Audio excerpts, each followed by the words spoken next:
నమస్తే అండి, నేను రజాక్. నేను చెబుతూనే ఉన్నా, అనుకున్నంత పని చేసేసారు. నేను మొత్తుకున్నామన్నా క్యూఆర్ కోడ్ స్కాన్ చేయొద్దు అని. స్కాన్ చేసినారు, డబ్బులు పోయినాయి. షర్మిలక్క రింగునే వదిలిపెట్టలేదు. మీకు తెలుసా, షర్మిల గారు ట్రైన్లో వస్తే ఆమెను చూడడం కోసం అని చెప్పేసి ఆ రోజు క్యాడర్ వెళితే ఆమె షేక్ హ్యాండ్ ఇస్తే ఆమె చేతుకున్నటువంటి రింగుని పీకేసుకున్నారు ఇలాగా. అప్పుడు షర్మిల గారు లబోదీపం అన్నారు, నా రింగునే దొబ్బేసినారు అని చెప్పేసి. అది గోల్డ్ రింగు. ఈరోజు కట్ చేస్తే పరిస్థితి ఎలా ఉందంటే, మొన్న మన జగన్మోహన్ రెడ్డి గారు ఒక విధానాన్ని తీసుకొచ్చినారు. ఏంది, చంద్రబాబు నాయుడు గారు ఈ హామీలు ఇచ్చినా ఇది నెరవేర్చలేదని చెప్పేసి క్యూఆర్ కోడ్ స్కానింగ్ అని చెప్పేసి ఇంటింటికి వెళ్ళి స్కాన్ చేయించిన అన్నారు. నేను ఆ రోజే చెప్పా, స్కాన్ చేయించొద్దు మహాప్రభో, స్కాన్ చేయిస్తే కనుక చాలా ఘోరాలు జరుగుతాయి, మీకు తెలియదు, సమాచారం మొత్తం కూడా దుబ్బడానికి అవకాశాలు ఉంటాయి, అదేవిధంగా డబ్బులు కూడా పోయినా ఆశ్చర్యపోవాల్సిన పని లేదన్నారు. ఇంచుమించు ఈ రోజున అదే జరిగినటువంటి పరిస్థితి. ఏకంగా పోలీస్ స్టేషన్కి వెళ్ళి కంప్లైంట్ ఇచ్చినారు. గుర్తుపెట్టుకోండి, అందరూ మంచోళ్ళు ఉండరు. చదువుకున్న వాళ్ళు పాపం పల్లెల్లో, గ్రామ ప్రాంతాల్లో చాలా మందికి ఈ రోజుకి కూడా యూపీఐ అంటే ఏంటి, గూగుల్ పే అంటే ఏంటి, ఫోన్ పే అంటే ఏంటి, ఆన్లైన్ ట్రాన్సాక్షన్స్ అంటే ఏంటి, నెట్ బ్యాంకింగ్ అంటే ఏమీ తెలియదు వాళ్ళకి. మనం వాళ్ళ దగ్గరికి వెళ్ళిపోయి డైరెక్ట్గా వాళ్ళ ఫోన్లు తీసి వాళ్ళ ఇళ్లలో ఏదన్నా వాళ్ళ పిల్లలు ఏదన్నా ఇన్స్టాల్ చేసి పెడితే వాటిని నొక్కితే పరిస్థితి ఏంటి? నేను చెప్తానే ఉన్నా, మీరు నమ్మలేదు. ఈరోజు అదే జరిగింది. కాబట్టి ఇంటికి వచ్చి స్కాన్ చేయించి, స్కానర్ ఓపెన్ చేయించి, ఇదిగో దీంట్లో ఇది ఉందని చెప్పేసి చెప్తే మీరు ఒప్పుకోవద్దు. మీ ఓటీపీలు ఇవ్వద్దు, మీరు స్కానర్లు ఓపెన్ చేయించవద్దు, మీ ఫోన్లో ఎదుటోటికి ఇవ్వకండి. ఎందుకంటే మీ సమాచారం ఉంటుంది, మీ దాంట్లో మీ పర్సనల్ డేటా ఉంటుంది. దాన్ని దొబ్బి తీసుకుపోతే మిమ్మల్ని తర్వాత బ్లాక్మెయిల్ చేస్తే ఎవరు రెస్పాన్సిబిలిటీ? ఫోన్ తీసుకుంటారు, టక్ టక్ టక్ మనం డబ్బులు పంపించుకుంటారు, లేదా టక్ టక్ టక్ మనం ఫోటోలు పంపించుకుంటారు, ఇంకేదైనా చేస్తారు, లేదంటే వేరే ఏదైనా మెసేజ్లు పెడతారు, లేదంటే స్మాల్ అప్లికేషన్స్ ఉంటాయి అనమాట మెగా బిట్స్లో. సో ఆ అప్లికేషన్ ఇన్స్టాల్ చేస్తారు. పరిస్థితి ఏంటి? హ్యాక్ అయితే పరిస్థితి ఏంటి? కాబట్టి జాగ్రత్తగా ఉండాలి. క్యూఆర్ కోడ్తో డబ్బులు అకౌంట్లో ఉన్న డబ్బులు కొట్టేస్తారని చెప్పేసి మొదటి నుంచి నేను చెప్తూనే ఉన్నా. సో ఈరోజు అదే జరిగింది. అంచనాలకు ఏమాత్రం కూడా పెర్ఫార్మెన్స్ తగ్గకుండా కూడా మంచి పేరుని నిలబెట్టుకున్నారు అనమాట కొంతమంది వ్యక్తులు. మరి వాళ్ళకి సంబంధించినటువంటి సమాచారం ఇప్పుడు తెరపైకైతే వచ్చింది. దాని విషయానికి వస్తే కనుక అనంతపురంలో రీకాలింగ్ చంద్రబాబు మేనిఫెస్టో కార్యక్రమం నిర్వహించినటువంటి వైసీపీ నేతలు జగన్మోహన్ రెడ్డి గారు మరి 5 సంవత్సరాల పాటు ఆయన పాలించిన దాంట్లో ఆయన ఏమైనా అన్ని నిరూపించేసినాడా, మొత్తం ఇచ్చేసినాడా అంటే అదే ఉండవు. సిపిఎస్ రద్దు అన్నాడు, జైలా. తర్వాత ప్రతి సంవత్సరం మీకు జయహాస్తా అన్నాడు, ఏమి మీకు జాబ్ నోటిఫికేషన్ పడిపోద్ది అన్నాడు, పల్లా. తర్వాత ఎంత కరెంటు బిల్లు అసలు మీకు కట్టాల్సిన పని లేదు, 300 యూనిట్స్ బిల్ అన్నాడు, చేయలా. ఇక బస్ ఛార్జెస్, ఎలక్ట్రిక్ ఛార్జ్ ఏ రేంజ్లో ఏం చేసినా నేను కొత్తగా చెప్పాల్సిన పనిలా. ఐదేంటంటే వీళ్ళు ఎన్ని చేయకపోయినా వచ్చిన చంద్రబాబు నాయుడు గారు వచ్చినటువంటి సంవత్సర కాలంలోనే ఒక పెన్షన్ ఇచ్చినాడు, ఒక 3 సిలిండర్లు ఇచ్చినాడు. ఆ తర్వాత తల్లికి వందలు ఎంతమంది పిల్లలు ఉంటే అంతమందికి ఇస్తున్నాడు. అదేవిధంగా ఆగస్టు 15 తర్వాత నుంచి మనకి ఫ్రీ బస్ ఇస్తున్నారు. ఆ తర్వాత ఈ ఇయర్ ఎండింగ్ కల్లా నిరుద్యోగ వృత్తిని కూడా ఏర్పాటు చేసే ప్రయత్నం చేస్తున్నారు. ఇన్ని చేస్తూ ఉంటే కూటమి ప్రభుత్వం, చంద్రబాబు నాయుడు ఏం చేయట్లేదు, కూటమి ప్రభుత్వం ఏం చేయట్లేదు అని చెప్పేసి ప్రజల్లోకి వెళ్ళమని చెప్పేసి వాళ్ళ నేతలందరికీ చెప్పినారు. మీకు కూడా ఒక విషయం గమనించాలి. ఒకసారి ఎలక్షన్స్ ముందు ఇదే మాదిరి అంబటి రాంబాబు గారు ప్రజల్లోకి వెళ్ళినారన్నమాట. ప్రజలకి వెళ్తే ఒక ఆవిడైతే కనుక దుమ్మెత్తి పోసినటువంటి పరిస్థితి, లిటరల్గా గొడవ ఆడేసింది అంబటి రాంబాబు గారు. నాకెందుకు ఈ తలనొప్పి అని చెప్పేసి ఆయన సైలెంట్గా వెళ్ళిపోయినాడు. అది పరిస్థితి. అలాంటి రియాలిటీని పెట్టుకొని కూడా జగన్మోహన్ రెడ్డి గారు వీళ్ళని ప్రజల్లోకి వెళ్ళమనడం, అది కూడా సంవత్సర కాలంలో వెళ్ళమనడం, ఇన్ని పథకాలు ఇస్తాను వెళ్ళమనడం చూస్తూ ఉంటే మరి వాళ్ళకే తెలియాలా. మొత్తానికైతే వైసీపీ పార్టీ కార్యకర్తలు అయితే, మరి కార్యకర్తలు అన్నారో దొంగలు అన్నారో, దాంట్లో ఉన్నటువంటి ఆ బ్యాచ్ నేను అందరూ అన్నానండి.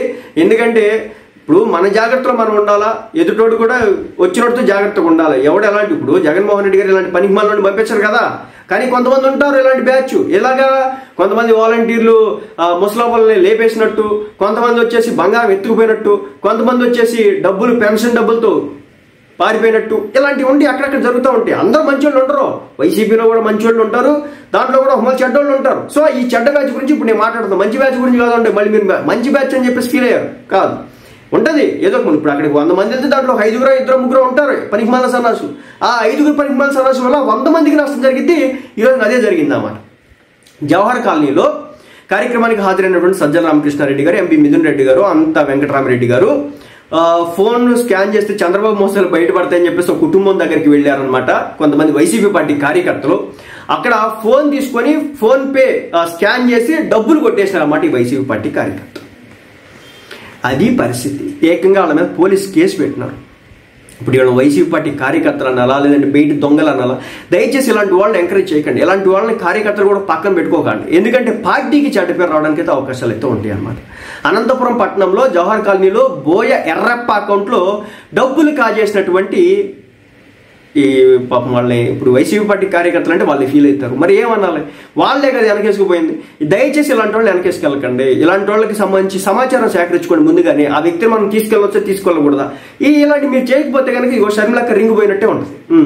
డబ్బులు కట్ అయిన మెసేజ్ కూడా డిలీట్ చేసేసినారన్నమాట వీళ్ళు. ఆ తర్వాత ఏం చేసినారంటే ఇక్కడ వింత ఏంటంటే ఆ బోయ ఎర్రప్ప ఎవరైతే ఉన్నారో ఆయన మరి వాళ్ళ ఊర్లోనో వాళ్ళ ఎక్కడో ఆ రోజు సాయంత్రం అంట వెళ్ళి కిరాణా షాప్లో వస్తువులు కొనుగోలు చేసినాడంట. సో మరి వాటికి డబ్బులు చెల్లించాలి కదా. మరి ఆయన దగ్గర కాగితాలు లేకుండా ఉన్నాయి. మరి గూగుల్ పేనో ఫోన్ పే చేద్దామని చెప్పేసి డబ్బులు తీసినాడంట. అదే ఫోన్ తీసినాడంట, స్కాన్ చేసినాడంట. కట్ చేస్తే 0 అమౌంట్ చూపించిందంట. దాంట్లో అవట్లేదు అంటే ఎంత పే చేసినా అవట్లేదు. ఏందని చెప్పేసి హిస్టరీ చెక్ చేస్తే దాంట్లో కనబడ్డాయి. ఆ తర్వాత ఏదైతే మన ట్రాన్సాక్షన్కి సంబంధించి చూసుకుంటే కనుక మొత్తం 0 చూపిస్తూ ఉంది. సో ఏంటని చెప్పేసి అనుకుంటే లబోదిబం అన్నాడు. ఏకంగా పోలీస్ స్టేషన్కి వెళ్ళినాడు. పోలీస్ స్టేషన్కి వెళ్తే తెలిసిన విషయం ఏంటంటే 11,000 రూపాయలు కొట్టేసినారంటండి. దీని వచ్చేసి అనంతపురం అర్బన్ పోలీసులకి అయితే ఫిర్యాదు చేసినాడు ఎర్రప్ప. 11,000 రూపాయల కోసం ఏకంగా ఒక పార్టీ యొక్క విశ్వసనీయతని తాకట్టు పెట్టేసినారు ఈ మంద. నేను మళ్ళీ చెప్తున్నా, దీనికి జగన్మోహన్ రెడ్డి గారికి లింక్ ఉంది, దీనికి వైసీపీ పార్టీ నాయకులు లింక్ ఉంది నేను అన్నాను. కానీ ఉంటారు ఇలాంటి పనికి మళ్ళీ మందరి మీరు తీసుకెళ్తే ఇదే జరిగేది. మొన్న వాడేవాడో ఏదో అన్నాడు, రప్ప నరుగుతాం 2029 ఎలక్షన్స్లో మేము గెలిస్తే, 24 ఎలక్షన్స్లో మేము గెలిస్తే అని చెప్పేసి, 2029లో గెలిస్తే అని చెప్పి రప్ప నరుగుతా అంటే ఇప్పుడు చూడండి రాష్ట్రం మొత్తం కూడా చిచ్చి వీళ్ళని బయటికి పంపించేసిన వీళ్ళ బుద్ధులు మారట్లేదు, వీళ్ళ మార్పు రాదా అని చెప్పేసి మాట్లాడుకున్నటువంటి పరిస్థితి, చర్చ చేసినటువంటి పరిస్థితి. దీనివల్ల వైసీపీ పార్టీకి నష్టం. సో ఇలాంటి క్యాడర్ని పక్కన పెట్టుకోవడం, ఇలాంటి దొంగల్ని పక్కన పెట్టుకోవడం వల్ల పార్టీ అనేది రోజు రోజుకి ప్రజల్లో పాల్సన్ అయిపోతూ ఉంటుంది. ఎర్రప్ప అకౌంట్లో 11,000 కొట్టేశారని చెప్పేసి అనంతపురం అర్బన్ పోలీస్ స్టేషన్ ఈ రోజున ఫిర్యాదు చేసినాడు ఎర్రప్ప.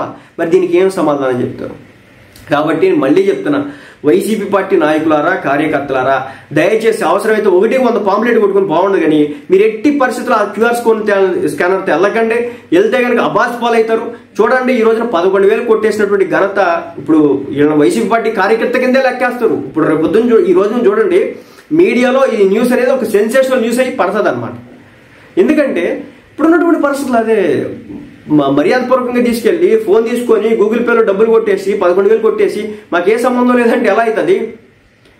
అందుకే నేను చెప్పింది మొదటి రోజే చెప్పిన, ఈ స్కానర్లు వేసుకురావద్దు, ఈ స్కానర్లు వేసుకొస్తే కనుక భయంకరమైన దోపిడీలు జరగడానికి అవకాశం ఉంటుందని అనుకున్నట్టు చేసి అవసరం పెట్టినారు. అసలు నిలబెట్టినారు, పోండి పేరు నిలబెట్టుకున్నారు. అసలు మాట తప్పరు మడం తిప్పరు వీళ్ళు మాత్రం కొంతమంది బ్యాచ్. చెప్తున్నా ఇప్పుడు వెళ్ళిన బ్యాచ్ అందరికీ కూడా ఇప్పుడు చెడ్డ పేరు. రేపొద్దున ఎవరి కొంపకి వెళ్ళి స్కాన్ చేసినా కానీ ముందు వాళ్ళు అనుమానిస్తూనే ఉంటారు, ఏదో చేయడానికి వచ్చినారు, డబ్బులు మింగేయడానికి వచ్చినారు అని చెప్పేసి. మొత్తానికైతే స్కాన్ చేసిన స్కానర్లో 11,000 కొట్టేసినారంటే ఎర్రప్ప డబ్బుల్ని. దాన్ని లవోదిబ్బమంటూ పోలీస్ స్టేషన్లో కంప్లైంట్ ఇచ్చినారు. కాబట్టి మీ ఇంటికి వచ్చినప్పుడు కూడా దయచేసి మీ ఫోన్ ఇచ్చి స్కాన్ చేయమని చెప్పేసి చెప్పకండి.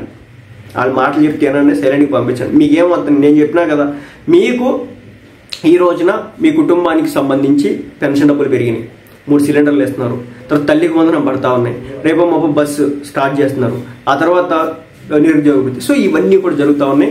కంగారు పడద్దు, అన్ని టైం ప్రకారం వచ్చి పడతాయి. నేను మళ్ళీ చెప్తున్నాను, నెక్స్ట్ గవర్నమెంట్ కూటమి వస్తే కనుక అసలు మీరు ఏదైతే వీళ్ళు లక్ష్యాలు ఇచ్చినారో అన్నింటినీ 100% నెరవేర్చి మీ చేతిలో పెట్టిపోతారు. సో అది కూటమి ప్రభుత్వం చేస్తున్నటువంటి చెప్తున్నా. మళ్ళీ కాగ్నిజెంట్ని తీసుకొచ్చినారు, టీసీఎస్ని తీసుకొచ్చినారు, రిలయన్స్ ఇండస్ట్రీకి సంబంధించినటువంటి ఒక కంపెనీని తీసుకొచ్చారు, 1,600 కోట్ల కంపెనీని తీసుకొచ్చినారు. ఇన్ని తీసుకొచ్చినటువంటి కంపెనీలు గత 5 సంవత్సరాలు మీకు ఎక్కడ కనిపించినా ఏడా కనిపించవు. కానీ చేసి చూపిస్తున్నటువంటి పార్టీ ప్రభుత్వం, కూటమి ప్రభుత్వం.